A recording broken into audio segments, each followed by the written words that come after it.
E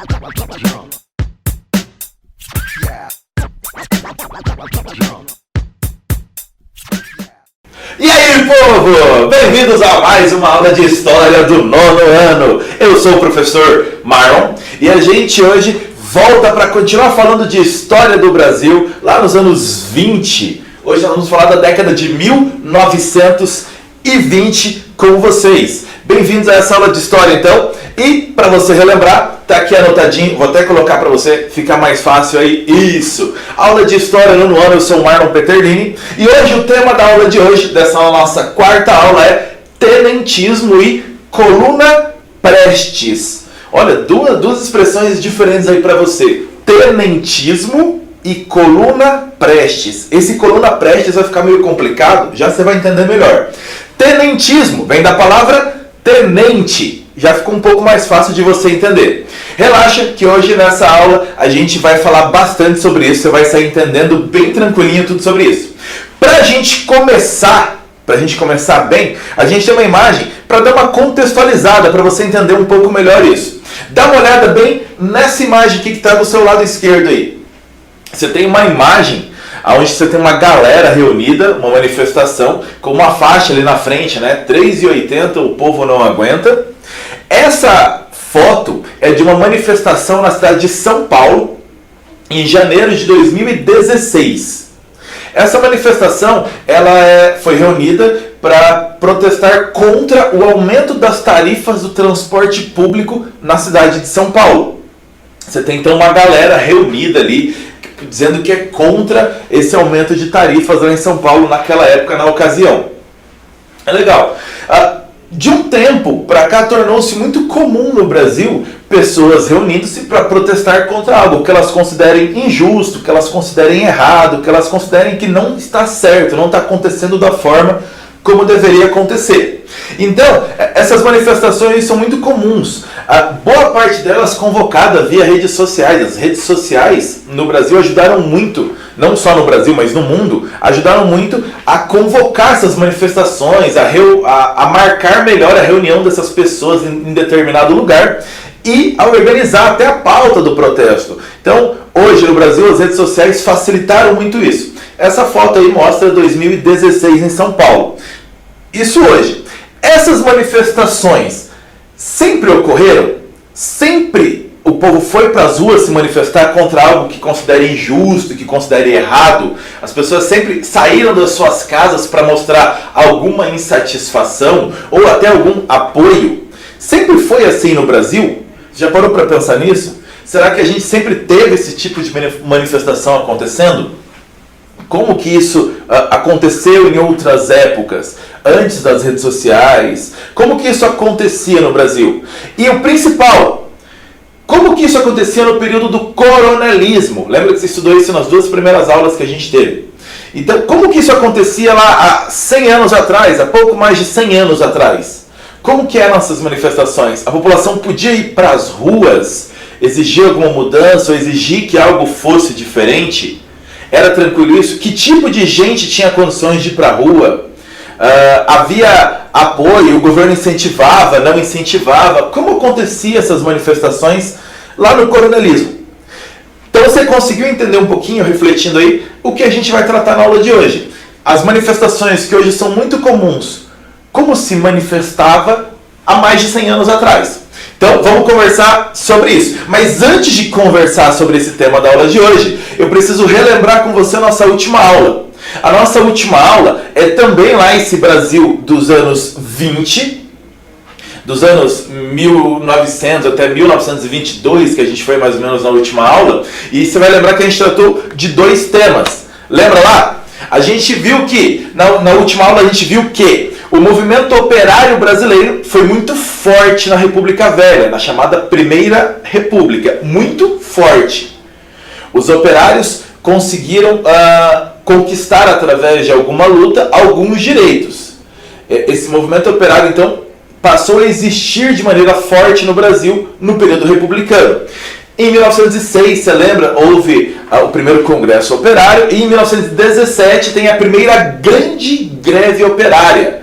a greve geral de São Paulo de 1917, que parou fábricas, parou serviços em São Paulo. Força do movimento operário, você aprendeu, os operários lutando por melhorar as condições de vida e de trabalho. Já aí na segunda parte da aula, a gente falou um pouquinho sobre modernismo, artes plásticas, literatura, música, e a gente falou sobre 1922, a Semana de Arte Moderna de 22, e a tentativa de reinventar a arte brasileira. Lembra que você até anotou no caderno renovação, que estava até sublinhadinho, que eu pedi? Por favor, reforce essa palavra, renovação, que era a tentativa. E grandes nomes artísticos brasileiros tentaram afastar a influência das artes, a influência estrangeira das artes brasileiras. A Semana da Arte Moderna marcou muito isso. Respeitamos uma arte que existe fora do Brasil, no estrangeiro, no exterior, mas queremos criar uma própria arte brasileira, a nossa própria arte. Precisamos brasileirar o Brasil. Foi uma expressão que você viu muito na última aula. Lembrou disso então? Dois grupos sociais, artistas e operários, lutando por nos seus meios, lutando ou por melhorar as condições de vida e de trabalho, ou por reinventar a sua arte, o seu trabalho. Ok? Lembrou da última aula? Foi isso que a gente viu. Eu vou precisar que você lembre também daquelas 2 primeiras aulas do 9º ano que nós tivemos aqui, onde foi muito conversado sobre o coronelismo, voto de cabresto e tudo isso mais. Lembre delas então. Se você não lembrar, depois você volta lá no capítulo 2 do seu livro e presta bem atenção nesse tema, ou revisa tudo que você anotou. A aula de hoje está no capítulo 3 do seu livro. Então você quer acompanhar pelo livro? Capítulo 3. Eu não recebi o livro ainda. Oh meu Deus, que desespero na minha vida. Calma, criança. Depois você pode anotar todos os pontos que você ficar em dúvida, conversar com seu próprio professor, ou pesquisa na internet, pesquisa em outros livros, pergunta para o avô, para a tia, para o vizinho, para a mãe, para o pai, para o irmão, para o cachorrinho. Você pode ficar à vontade depois. Tá? Quem tem o livro também pode pesquisar onde mais quiser e pode acompanhar no livro no capítulo 3. Vamos para a aula de hoje então? Tenentismo, anos 1920. E tem uma foto bem bonita ali embaixo, que é uma foto da Praça dos Girassóis, que fica em Teresina, no Piauí. É a maior praça da América Latina, é a segunda maior praça do mundo, aliás. E num dos lados dessa praça tem ali algumas esculturas que fazem referência a uma das revoltas do movimento tenentista, a revolta dos 18 do Forte. É uma homenagem que tem ali. Então, essa praça, dica de viagem para você, quando puder viajar novamente, Teresina, no Piauí, você tem a Praça dos Girassóis, que tem uma homenagem a essa nossa aula de hoje, ao movimento tenentista, certo? Nos anos 20, as oligarquias no Brasil continuavam fazendo uso da corrupção e da violência para chegar e se manter no poder. Lembra o que é oligarquia? Governo de poucos. Poucas famílias ricas dominavam a política nacional. Oligarquias, governo de poucos. Então os poucos ricos no Brasil continuavam usando tanto a corrupção quanto a violência para chegar e ficar no poder, ficar nos seus governos. Então, lembra, coronelismo é associado a uso da corrupção e uso da violência. Grupos de militares estavam descontentes com essa força das oligarquias. E repara, estão também ali no texto. Como assim grupos de militares também estavam descontentes? Lembra da sua segunda aula? Que a gente falou de 4 revoltas contra esse modelo? Revolta da vacina, revolta da chibata, guerra de Canudos e guerra do contestado.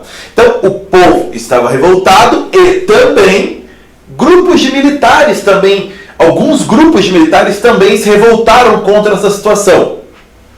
Então, esses grupos de militares eram formados principalmente por tenentes e capitães. Está ali no segundo parágrafo. O tenentismo foi um movimento liderado por oficiais militares, principalmente tenentes e capitães, que pretendia reformar a República, reformar o governo brasileiro usando a luta armada. Esse era o entendimento deles. Somente através da luta armada eles podiam mudar o cenário brasileiro. Luta armada. Então, repara que você tem duas expressões ali grifadas.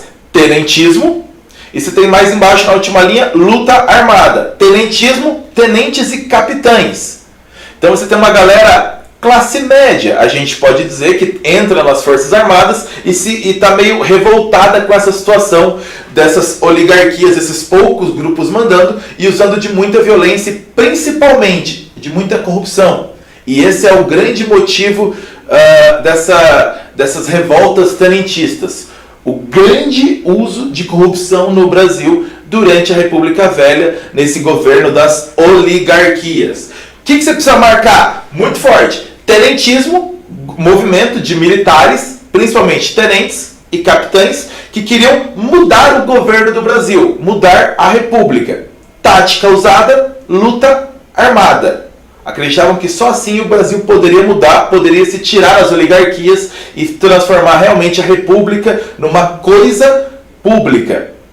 Lembra que isso já foi conversado na escola. A palavra república tem uma raiz lá de coisa pública. Então um governo feito por todos, para todos, onde todos participem e não só feito para uma pequena parcela da população se beneficiar, como era o caso das oligarquias. Então, vamos falar um pouco desses militares revoltadinhos aí contra esse poder das oligarquias.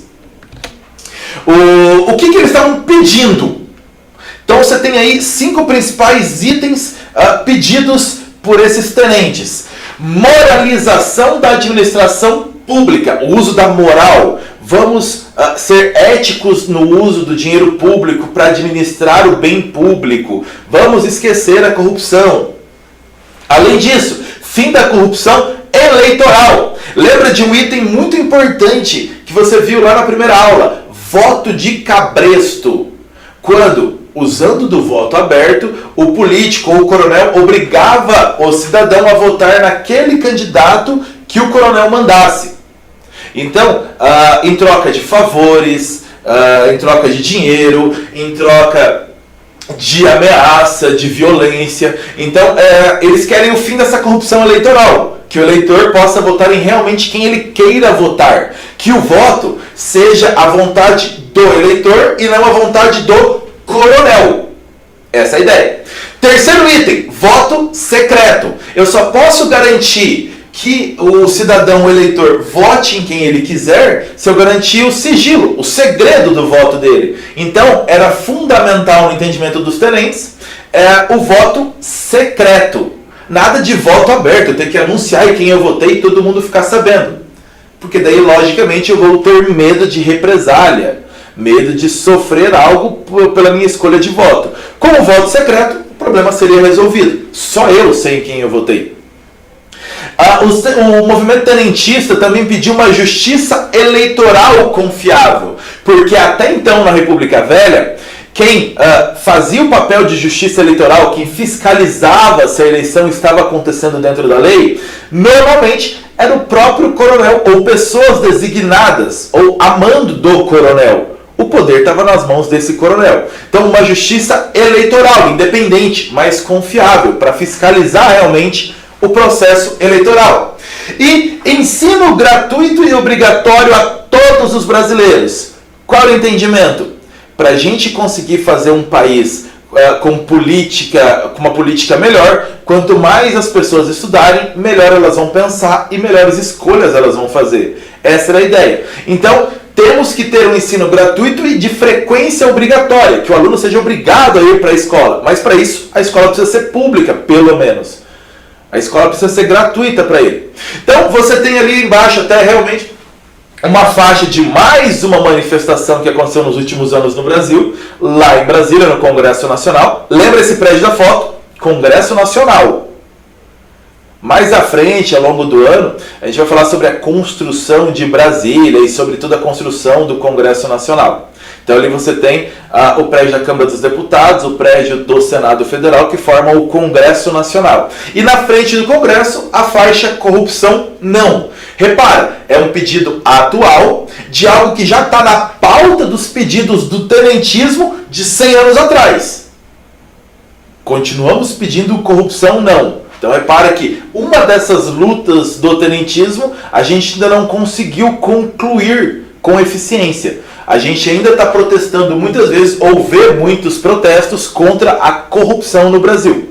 Mas você tem aí 5 principais pedidos do tenentismo. Marca isso. Eu estou deixando esse tempão essa tela aí para você poder printar, copiar, fotografar, anotar no caderno. Você precisa lembrar disso. Eles estão pedindo, repara, não é dinheiro, não é aumento de salário, não é mais férias, como os trabalhadores, como os operários. Eles estão pedindo itens da política nacional, para moralizar a política nacional, que é a palavra que está usada ali no primeiro item. Moralização. Usar a moral, usar a ética para a gente poder ter uma boa administração pública. Tá? E quando você anota, repara no teu ladinho, lá do lado esquerdo, lá no vídeo, lá, aqui mais no meiozinho vai ficar, você tem uma dica bem importante. Você tem um videozinho sobre o tenentismo e a revolta dos 18 do Forte, que é uma das revoltas do movimento tenentista.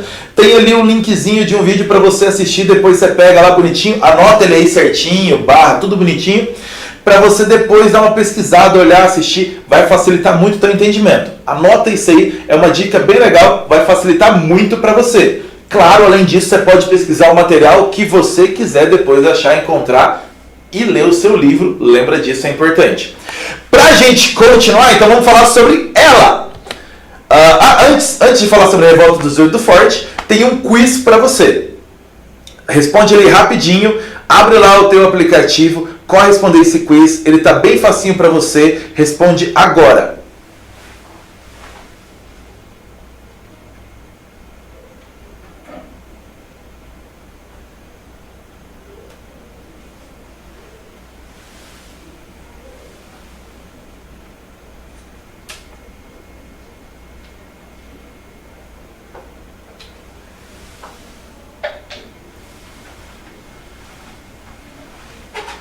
Esse estava fácil, esse quiz, então, para você responder. O tenentismo era um movimento formado principalmente por A. Oficiais do Exército. Lembra que você anotou isso um pouquinho para trás? B. Oficiais das escolas. Não. Oficiais da Marinha. Não tem gente da Marinha participando desse tenentismo. Atenção. Ou fãs do Exército. Então, logicamente, a resposta certa só pode ser oficiais do Exército. Esses caras que formavam principalmente o movimento tenentista. Tem mais uma chegando para você. Vai lá, responde agora.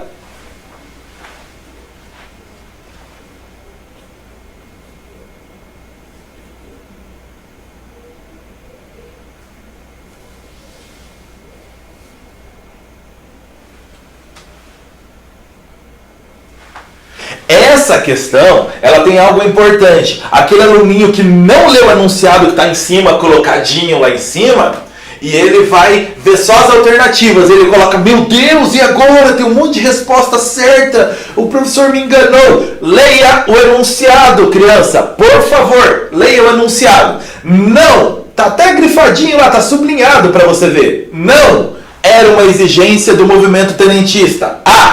Voto secreto. Eles não queriam o voto secreto. Opa, você anotou antes que eles queriam o voto secreto. Então não pode ser. Eles queriam, na número 2, eles não exigiam o fim da corrupção. Não queriam o fim da corrupção. Pelo contrário, você anotou antes ali que eles queriam o fim da corrupção. C, está dizendo que eles não exigiam o voto de cabresto.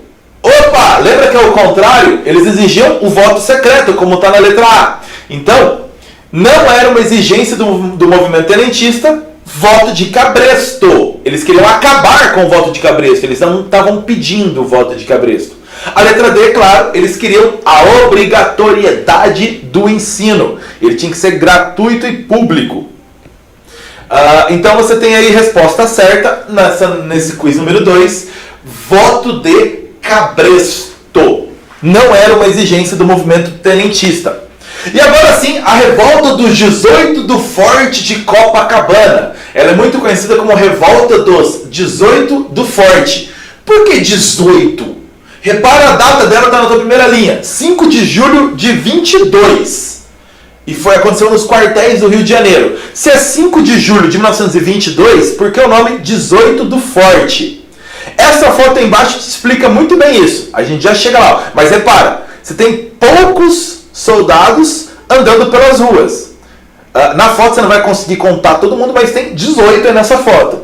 Esses são os caras que foram até o fim desse movimento. Mas a gente vamos voltar para você entender melhor. 5 de julho de 22, nos quartéis do Rio de Janeiro, vários soldados, vários tenentes, vários capitães resolveram se revoltar. Do nada, resolveram assim, vamos nos revoltar, o dia está bonito para uma revolta. Não! A história começa um pouquinho antes. Vamos contar uma historinha então. Essa revolta dos 18 do Forte, ela começou no ano de 1921. Um pouquinho antes então, no ano anterior. O presidente do Brasil, o candidato à presidência do Brasil, Arthur Bernardes, está envolvido nessa confusão. No jornal do Rio de Janeiro, foram divulgadas várias cartas, cartas escritas, trocadas entre pessoas, que mostravam o candidato à presidência da República, Arthur Bernardes, falando mal dos militares e falando mal de um dos chefes militares, o Hermes da Fonseca, que é até ex-presidente do Brasil, foi presidente do Brasil de 1910 a 1914. Então ele falava mal dos militares e falava mal do Hermes da Fonseca, um dos chefes militares. Os militares do exército ficaram loucos, ficaram muito bravos, que um candidato não podia falar mal assim dos militares, que coisa feia, não pode, não pode, não pode. Isso. Descobriu-se numa perícia paga até pelo próprio Arthur Bernardes, que ele negava as acusações, e descobriu-se numa perícia que as cartas eram falsas. Cartas eram falsas. E aí, quem será que criou essas cartas falsas? Os militares mesmo assim falaram, não aceitamos Arthur Bernardes como candidato. Mas ele continuou candidato e ele venceu a eleição lá em março de 1922. O Arthur Bernardes venceu essa eleição, mesmo com as acusações, será que ele falou mal ou não falou mal? É verdade ou é mentira essas cartas? E agora? Mesmo assim, o Arthur Bernardes venceu a eleição. E, ao vencer a eleição, junto com o governo federal que estava à época, eles mandaram prender o Hermes da Fonseca por agitação política. O Hermes da Fonseca, chefe dos militares, foi preso, acusado dessa agitação, de que ele, o Hermes da Fonseca, teria inventado cartas e atribuído ao Arthur Bernardes, então candidato. Nessa confusão, todos os militares, então, repara, está no teu segundo item lá no texto, os militares se revoltaram para salvar a honra do exército e, claro, o motivo que você já viu antes, moralizar a política do Brasil, a política do país.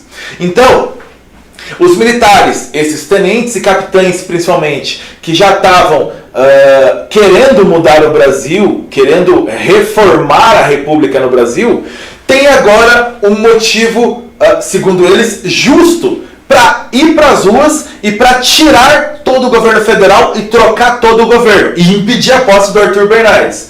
Então, em 5 de julho, esse movimento acontece em vários quartéis. O resto do exército que não apoiou o movimento, obedecendo ao governo federal, nas negociações, o resto do exército e o governo conseguiram fazer com que os quartéis parassem com a revolta. Mas no Forte de Copacabana, 17 tenentes e capitães, mas não era 18, calma, 17 resolveram continuar lutando. Vamos até o fim nessa nossa empreitada, nessa nossa disputa, vamos até o fim. O que eles fizeram? Pegaram armas e saíram do forte da praia de Copacabana e queriam caminhar até a sede do governo, chegar lá e obrigar todo o governo a renunciar e sair.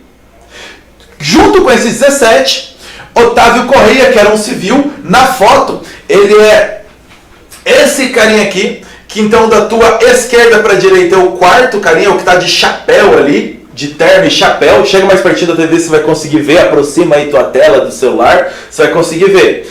Esse cara de terno aí, de chapéu, Otávio Correia, se juntou aos militares e falou, vou junto, vamos então mudar o Brasil. E Então são 17 militares e mais um civil, 18, que saíram do Forte de Copacabana, por isso a revolta. Revolta dos 18 do Forte.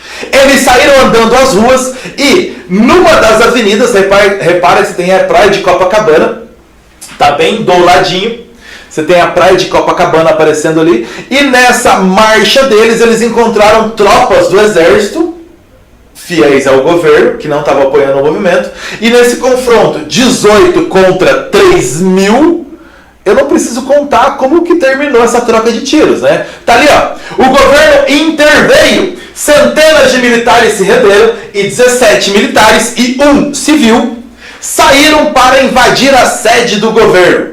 Apenas 2 sobreviveram após a troca de tiros. São os caras que estão mais aí do teu lado esquerdo. Os 2 primeiros do teu ladinho esquerdo. Olha lá, conseguiu achar? Eles são o Eduardo Gomes e o Siqueira Campos. Do lado, vindo para o meio, Eduardo Gomes e o segundo, o Siqueira Campos. Só esses 2 aí da foto que sobreviveram. Os outros todos morreram na troca de tiros. O Eduardo Gomes, que é o primeiro, aliás, mais pra frente ele foi até candidato à presidência do Brasil, em 1945 e em 1950. Por 2 vezes ele foi candidato à presidência do Brasil. O Siqueira Campos, ele morreu em 1930 num acidente aéreo. Ele estava voltando do Uruguai para o Brasil, o avião dele caiu e ele morreu. O avião dele caiu no Rio da Prata e ele morreu 8 anos depois desse episódio. Mas repara, ele sobreviveu e morreu 8 anos depois. Você tem essa primeira revolta importante, militares na capital do Brasil. Lembra, o Rio de Janeiro era a capital do Brasil em 1922 e foi capital do Brasil até 1960. Então, na capital do Brasil, tenentes, capitães, militares, então, se reúnem contra o governo. Como está no teu segundo item, salvar a honra do exército nessas confusões, governo e exército, e já aproveitam para moralizar a política do país. Então, o movimento tenentista começou forte já na capital do Brasil. E não ficou só lá. Tivemos um segundo 5 de julho. 2 anos depois em São Paulo, 5 de julho de 24, na cidade de São Paulo. Agora, a primeira no Rio de Janeiro, o segundo 2 anos depois em São Paulo. Os tenentes exigiam a saída do presidente Arthur Bernardes, que era o presidente que tinha assumido lá em 1922, lembra que causou a primeira revolta, a revolta dos 18 do Forte de Copacabana. Então, os tenentes queriam a saída do presidente imediatamente, porque ele teria sido eleito de forma corrupta, usando o voto de cabresto, o coronelismo, usando a corrupção. Eles ainda exigiam mais o voto secreto imediatamente para o Brasil e a melhoria e obrigatoriedade do ensino primário, que hoje a gente diz que é até o 5º ano, na época até a 4ª série. Então eles exigiam isso. Sai o presidente, mais voto secreto, mais temos que melhorar e tornar obrigatório o ensino primário no Brasil. Eram esses os 3 pontos principais que essa revolta pedia. Eles tentaram conquistar a cidade de São Paulo, mas foram vencidos pelas forças do governo.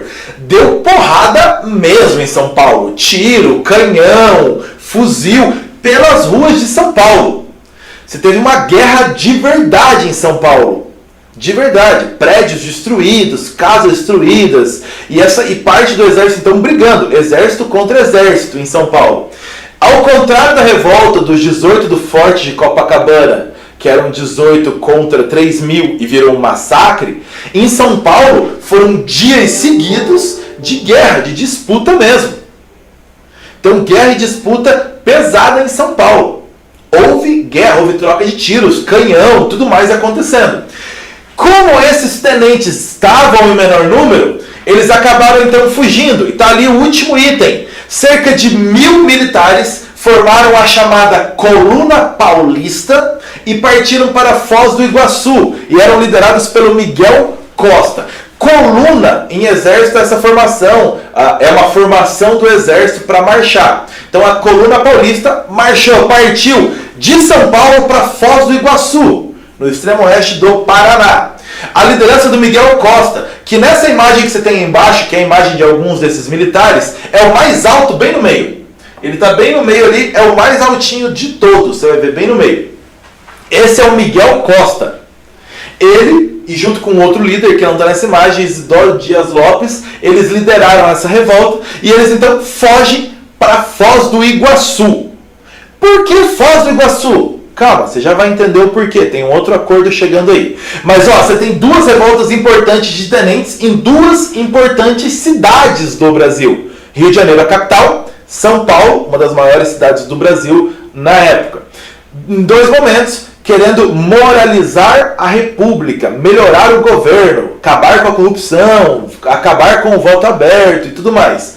Então, duas revoltas importantes de militares, que é um setor importante para o governo. Tenentismo. Você tem duas revoltas então importantes, eu preciso que você grave elas. Por isso que estou deixando de novo um tempão nessa tela para você printar, tirar foto, anotar no caderno, bem rapidinho. Importante então, lembra? Rio de Janeiro. Vários quartéis se reuniram, mas depois com a pressão do governo sobrou só um quartel e 17 militares, com a ajuda de um civil, tentaram continuar a revolta, mas foram parados por tropas do governo. Em São Paulo, mais militares se reuniram 2 anos depois, 5 de julho de 1924, e partiram para cima então do resto do exército, e a ideia era tomar o governo do Brasil, para mudar a república no Brasil. Depois de vários dias, e aí a grande diferença, vários dias de batalha pela cidade de São Paulo, as forças leais ao governo venceram e esse pessoal saiu para Foz do Iguaçu, lá no extremo oeste do Paraná, com a liderança do Miguel Costa. Lembra disso? 2 movimentos importantes, a revolta dos 18 do Forte, no Rio de Janeiro, e esse 5 de julho de 24, que também é chamado de Revolta Paulista. Em alguns lugares você vai encontrar como Revolta Paulista, ou 5 de julho de 24. Dito isso, tem mais um quiz para você, né? Responde aí rapidinho que eu já volto.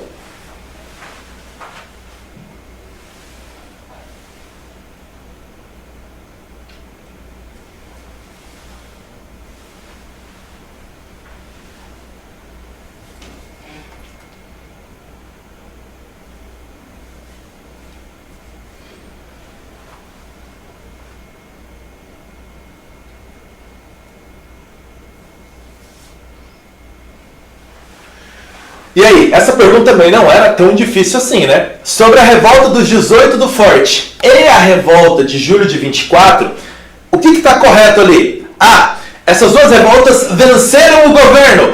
Não, a dos 18 foi um massacre, a outra durou alguns dias, mas o governo venceu. B. Foram derrotadas pelo governo. Foram derrotadas pelo governo. C. Conseguiram tirar o presidente. Não tiraram o presidente. E letra D, não houve mortos e conseguiram os objetivos. Só naquela primeira revolta você já viu que dos 18, 16 morreram. Então houve muitos mortos, em São Paulo também houve muitos mortos. E eles não conseguiram os objetivos. Portanto, rapidinho, essa é muito fácil, foram derrotadas pelo governo. Ó, bem tranquilinho. Então, ó, lembra que os caras de São Paulo fugiram para Foz do Iguaçu? Por que Foz do Iguaçu? Vamos lá. Coluna Prestes. O segundo tema da nossa aula de hoje. Lembra lá do começo? Vamos entender isso. Você lembra que coluna é uma formação do exército, então, para marchar, para se deslocar de um lugar para o outro. Você tem a coluna paulista, liderada pelo Miguel Costa. E agora tem na sua tela Coluna Prestes. Coluna Prestes. Tá ali, ó. Em Foz do Iguaçu, a coluna paulista se uniu a uma outra coluna militar que vinha do Rio Grande do Sul e era liderada por Luiz Carlos Prestes. Não está grifado no texto, eu não grifei, mas se você estiver copiando alguma coisa, grife esse nome. A liderança da coluna Prestes foi de Luiz Carlos Prestes, que depois até ganhou um apelido bonito, o Cavaleiro da Esperança. Ó, que apelido bonito. O Luiz Carlos Prestes, então, liderava um grupo também de militares que vinha do Rio Grande do Sul até Foz do Iguaçu. E lá em Foz do Iguaçu, as duas colunas se uniram. A coluna liderada pelo Luiz Carlos Prestes e a coluna paulista liderada pelo Miguel Costa. Então, em alguns livros ou em alguns sites, você até vai encontrar o nome dessa coluna como Coluna Prestes Costa. Em alguns lugares vai ter esse nome. Na maioria, Coluna Prestes, que é o principal líder. Tá? E eles se reuniram lá para quê? A conversa era, legal, nos reunimos em Foz do Iguaçu, estamos aqui, massa, no Paraná, vamos fazer o quê? Espalhar nossas ideias pelo Brasil. Horas. Vamos sair conversando com o povo. Então está no teu segundo item, sair pelo interior do país buscando o apoio do povo. A ideia era diferente do normal. Eu não sei se você entraria nessa ou queria ir junto, vamos lá, é isso aí. Qual a ideia então? Vamos sair conversando com as pessoas do Brasil, principalmente do interior, as que mais sofrem com a tirania das oligarquias, com a maldade das oligarquias, segundo os tenentes diziam.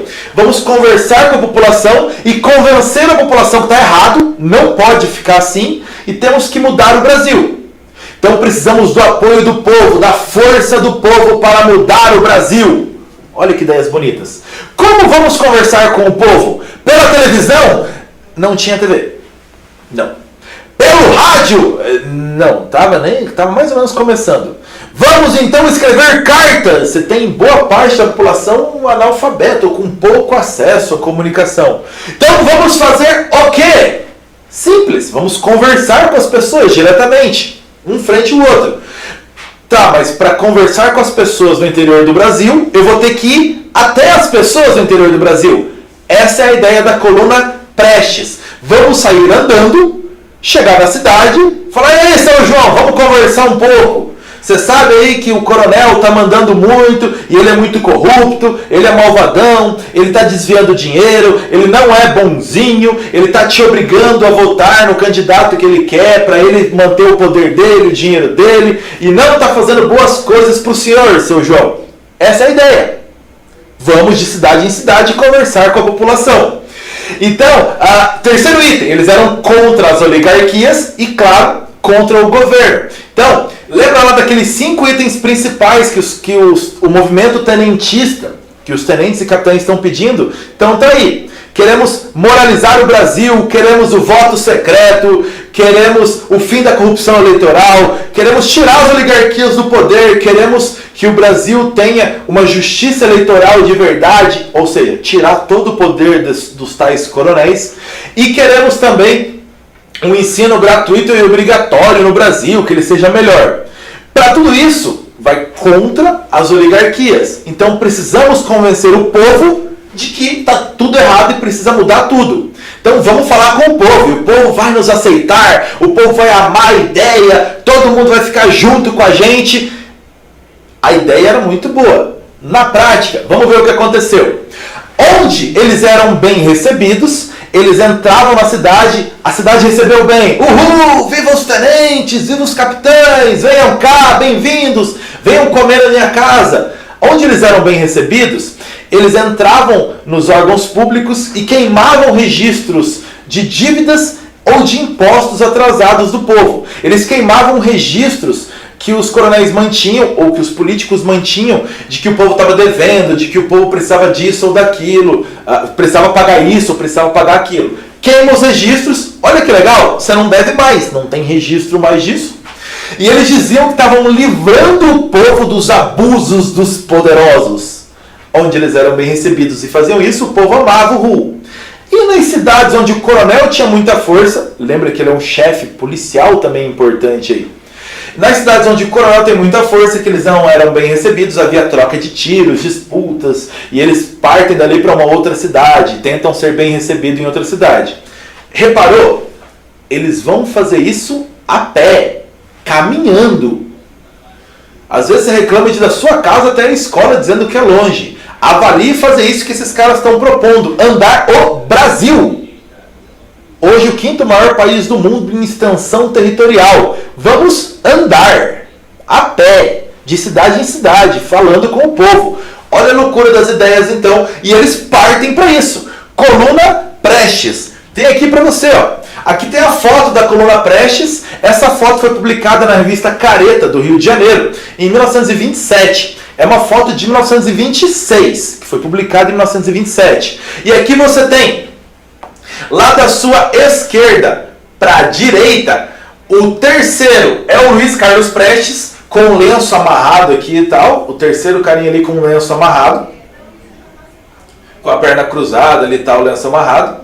E do lado dele, bem no meio centralizado, o mais alto aqui, que é o Miguel Costa. Então você tem os dois líderes, pegando lá da sua esquerda para a direita. O terceiro é o Luiz Carlos Prestes, o do meio é o Miguel Costa. O segundo carinha, lá mais no canto, da esquerda para a direita, o segundo carinha, ele é o Siqueira Campos. Lembra do 18 do Forte? Tá aí o Siqueira Campos participando da coluna Prestes. Ele morreu logo depois, em 1930, num acidente aéreo, como a gente falou, mas ele sobreviveu aos 18 do Forte e foi na coluna Prestes caminhar pelo Brasil para mudar o Brasil. Aí você não tem toda a coluna nessa foto, mas alguns dos líderes dessa coluna caminhando pelo Brasil. Então, aqui esse mapinha vai mostrar para você um pouco do que eles fizeram.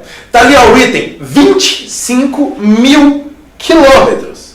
Eles andaram por 12 estados do Brasil. Esse não é o mapa do Brasil da época, tá? É o mapa do Brasil hoje, para ficar mais fácil de você entender por onde eles passaram. Não eram as divisões territoriais todas da época. É o mapa atual, para você entender por onde eles passaram, vendo o mapa de hoje do Brasil. Então, ó, eles saem de Foz do Iguaçu e eles foram, então, subindo. Deixa eu ficar aqui mais fácil, mudar aqui para a gente ver juntinhos. Aí, aqui ó, eles saem então de Foz do Iguaçu e vão subindo pelo interior do Brasil. Repara, é pelo interior que esses caras estão andando. É pelo interior do Brasil que eles estão andando. Eles fogem das grandes cidades. Eles fogem do litoral. Por que fogem do litoral? Eles não gostam de praia. Não, não é isso.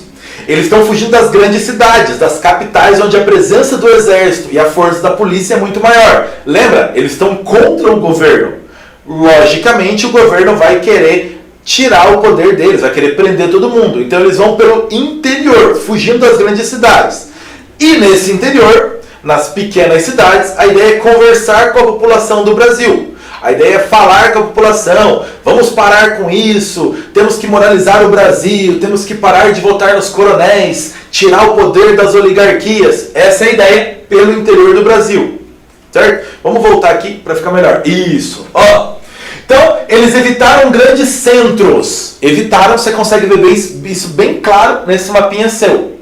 Ali no Nordeste, onde principalmente está marcado em verde, um dos grandes donos de terra na época, que era a favor do governo e não queria então que mudasse a situação política do Brasil, era o Padre Cícero, ou Padim Cício, como os nordestinos chamam. E ele contrata um meio que bandido da região, que tem um grupo armado no Cangaço, chamado Lampião, para combater a coluna Prestes. Então o bando do Lampião, dos cangaceiros, é um dos bandos que combate a coluna Prestes, pagos pelo Padre Cícero e por outros coronéis da região que pagam para grupos de cangaceiros, o principal é o Lampião, e contra a coluna Prestes. E essa coluna, então, continua andando pelo Brasil, passa pela Bahia, desce por Minas Gerais, e ali, ó, no início de 1927, cerca de 600 restantes, exaustos, já sem muitas condições de luta, fugiram para Bolívia e pro Paraguai. Então você tem aqui a flechinha indo para esses dois lugares, para Bolívia e pro Paraguai. E o apelido, como eu falei, do Luiz Carlos Prestes, o Cavaleiro da Esperança. Então você tem a coluna Prestes, repara, 25 mil quilômetros entre final de 1924, 1925 e 1926. Durante 2 anos e pouquinho eles andam 25 mil quilômetros a pé. E no início de 27, depois de tanto combater com a polícia, fogem. Um item que os próprios membros da coluna levavam com orgulho. Nunca foram derrotados pelo exército. Nas batalhas eles conseguiram escapar, saíram, mas nunca foram derrotados pelo exército. Então, o último quiz para você, muito facinho, responde lá rapidinho esse.